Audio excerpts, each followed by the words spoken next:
Welcome to my channel inspire ইয়োরসেলফের আরও একটি রান্নার পর্বে আপনাদের সকলকে আরও একবার স্বাগত জানাই।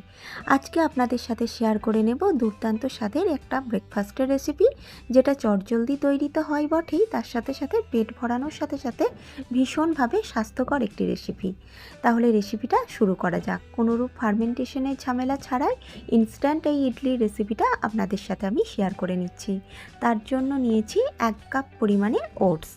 ঘরে রেগুলার যে ওটস আমরা প্রতিদিন ব্যবহার করে থাকি সেই ওটসটাই এক্ষেত্রে ব্যবহার করেছি।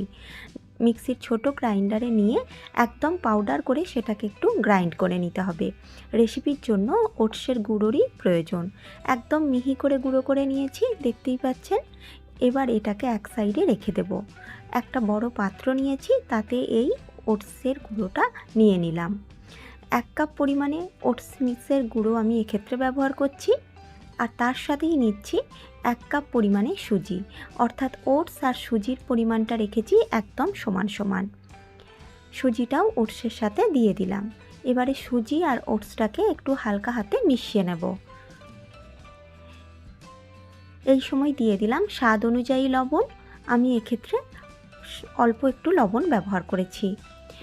আর দিলাম 1 কাপ পরিমাণে দই।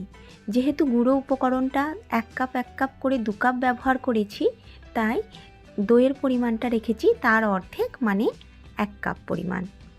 এবার অল্প অল্প জল দিয়ে একটা ঘন ব্যাটার আমাদেরকে তৈরি করতে হবে। জলের মাপটাও আমি বলে দিচ্ছি।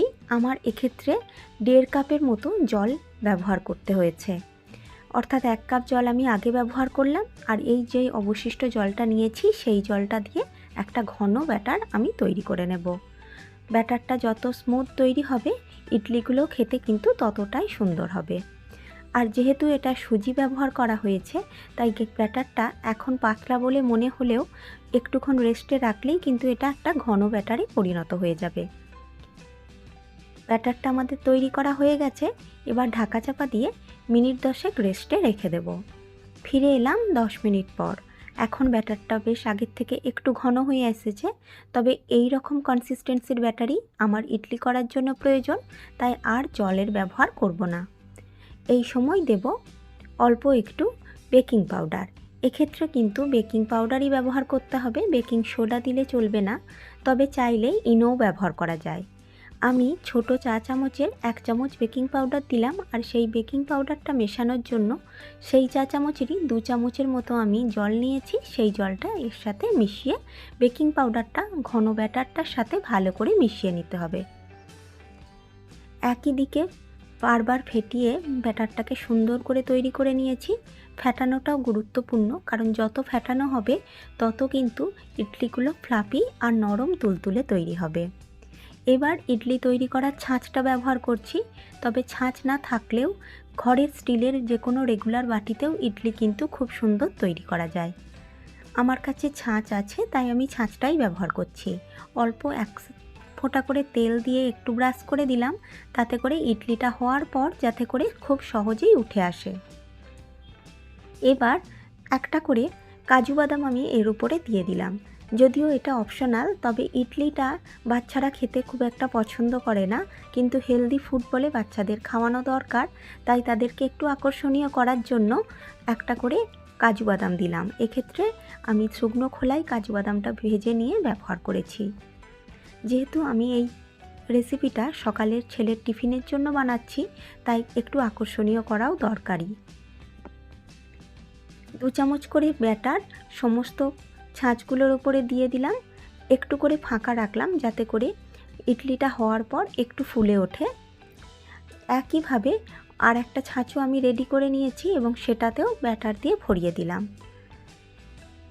আপনাদের কাছে অবশ্যই ছাঁচ না থাকলে যে কোনো রেগুলার স্টিলের বাটিতে ইডলি তৈরি করতে পারেন, সেক্ষেত্রেও ইডলিটা কিন্তু খুব সুন্দর তৈরি হয়। এবার সমস্ত ছাঁচগুলো আমার রেডি করা হয়ে গেছে। এবার যে পাত্রেতে ইডলিটা করব, মানে ইডলি মেকারটা নিয়েছি, তাতে দিলাম অল্প একটু জল। জলের মাপটা একদম বুঝে দিতে হবে, যাতে করে ইডলির নিচের যে প্লেটটা থাকে তার নিচে যেন জলটা থাকে। ভাপে ইডলিটা তৈরি হবে। গ্যাসের ওভেনে বসিয়ে মিডিয়াম টু হাই ফ্লেমে 10 থেকে 15 মিনিটের মতন আমি ভাপিয়ে নিয়েছি। তাহলেই রেডি। মাত্র 10 থেকে 12 মিনিটই রেসিপিটা তৈরি করতে সময় লাগে, আর রেসিপিটা ইনস্ট্যান্ট তৈরি হয়ে যায়। আর যেহেতু এই ব্যাটারের মধ্যে ওটস দিয়েছি, তাহলে স্বাস্থ্যকর তো বটেই। দেখতেই পাচ্ছেন বেশ একটু ফেঁপে ফুলে উঠেছে। এবার ইডলিটাকে প্লেট থেকে ডিমোল্ড করে নেওয়ার পালা। তার জন্য চামচের প্রান্তটা দিয়ে অল্প একটু তুলে নিলেই উঠে চলে আসবে। যেহেতু তেল ব্রাশ করা আছে, তাই কোনোরূপ ব্যাটারের চিহ্ন ওই প্লেটের মধ্যে থাকবেই না। দেখতেই পাচ্ছেন নরম তুলতুলে ইডলি কিন্তু আমাদের তৈরি। সকালে তাড়াহুড়োর মাঝে বাচ্চাদের টিফিনে এই রেসিপিটা অবশ্যই প্যাক করতে পারেন। দেখবেন বাচ্চারা মজা করে এই রেসিপিটা খেয়ে নিয়েছে। আজকে আমি সার্ভ করেছি অল্প রসুন, নারিকেল, কাঁচা লঙ্কা আর দই দিয়ে যে চাটনিটা আমি তৈরি করেছিলাম। এই চাটনির রেসিপি কয়েকদিন আগেই আমি ধোসার রেসিপির সাথে শেয়ার করেছি। চাইলে লিঙ্কটা আমি ডেসক্রিপশন বক্সে দিয়ে দেবো, চেক করে নেবেন। দেখতেই পাচ্ছেন একদম নরম তুলতুলে ইডলি কিন্তু তৈরি। আজকে তবে আসি, দেখা হবে খুব তাড়াতাড়ি। নমস্কার।